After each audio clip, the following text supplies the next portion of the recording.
یہ کہانی ہے حضرت داؤد علیہ السلام کی قوم کی، جن کو نافرمانی کی وجہ سے بندر بنا دیا جاتا ہے۔ تم نے سنا؟ پیغمبر داؤد کی قوم کے کچھ لوگوں کو بندر بنا دیا گیا ہے۔ کیا تم سچ کہہ رہے ہو؟ یہ سچ ہے؟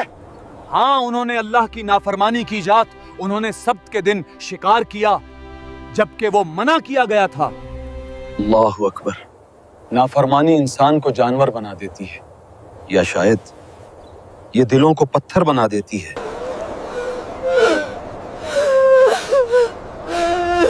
کہانی کیا ہے جانتے ہیں اس ویڈیو میں۔ حضرت داؤد علیہ السلام کے دور میں کچھ لوگ سمندر کے قریب ایک بستی میں رہتے تھے۔ ہفتے کا دن اللہ تعالیٰ نے ان کے لیے عبادت کے لیے خاص کیا تھا، اور اس دن دنیا کے تمام کام اور شکار وغیرہ اللہ تعالیٰ نے ان پر حرام کیا تھا۔ تو جب اللہ تعالیٰ نے ان کی آزمائش کا ارادہ کیا تو اللہ تعالیٰ ہفتے والے دن سمندر میں خوب مچھلیاں بیچ دیتے، لیکن شکار حرام ہونے کی وجہ سے وہ لوگ شکار نہ کر سکتے تھے، اور اگلے دن یعنی اتوار کو جب شکار ان کے لیے حلال ہوتا تو ان کو سمندر میں کوئی مچھلی نظر نہ آتی۔ ایو، مچھلیاں تو ہفتے کے دن ہی آتی ہیں، اور اتنی زیادہ کہ پانی چمک اٹھتا ہے۔ لیکن اللہ نے منع کیا ہے سبت کے دن ہاتھ مت لگانا۔ ہم کیا شکار کریں گے؟ ہم تو بس جال لگا دیں گے، پکڑیں گے تو کل۔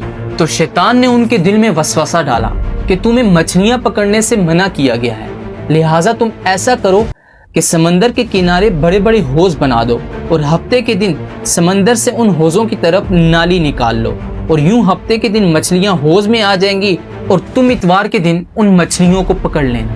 تو اسی طرح اس قوم نے اللہ کے اس حکم سے بچنے کے لیے یہ چال چلی۔ سنو دوستو، ہم آج رات اپنے جال بچھائیں گے۔ ہم اللہ کے حکم کو نہیں توڑیں گے، ہم بس عقل مندی سے کام لیں گے۔ اور وہ سمجھ رہے تھے کہ وہ اللہ کی نافرمانی نہیں کر رہے، لیکن اصل میں یہی تو ان کی آزمائش تھی۔ تو اسی طرح یہ لوگ یہ کام ایک عرصہ تک کرتے رہے، جس کی وجہ سے یہ قوم دو گروہوں میں تقسیم ہو گئی۔ ایک وہ جو ہفتے والے دن شکار کیا کرتے تھے، اور دوسرا وہ گروہ جو ہفتے والے دن شکار نہ کیا کرتے تھے۔ تو جس کی وجہ سے اس قوم نے اس گاؤں کو دو حصوں میں تقسیم کر دیا، اور درمیان میں ایک دیوار کھینچ دی۔ تو ایک دن منع کرنے والوں نے دیکھا کہ شکار کرنے والوں میں سے صبح کوئی باہر نہیں آیا، تو یہ سوچنے لگے کہ رات کو انہوں نے شراب پی ہوگی اور صبح سو گئے ہوں گے۔ لیکن کچھ ٹائم کے بعد انہوں نے دیوار پر چڑھ کر دیکھا تو وہ سب لوگ بندر بن چکے تھے۔ تو یہ لوگ دروازہ کھول کر ان کے قریب گئے اور انہیں کہا کہ کیا ہم نے تمہیں منع نہیں کیا تھا؟ تو ان بندروں نے آگے سے سر ہلایا اور کہا کہ ہاں، اور پھر اس کے 3 دن بعد وہ ہلاک ہو گئے، اور ان 3 دنوں میں ان کو کھانے کے لیے پینے کے لیے کچھ نہ ملا، جس کی وجہ سے وہ مر گئے، اور ان لوگوں کی تعداد قریباً 12,000 تھی۔ لیسن آف دا اسٹوری: اللہ کی نافرمانی کا انجام کتنا برا ہو سکتا ہے۔ والسلام۔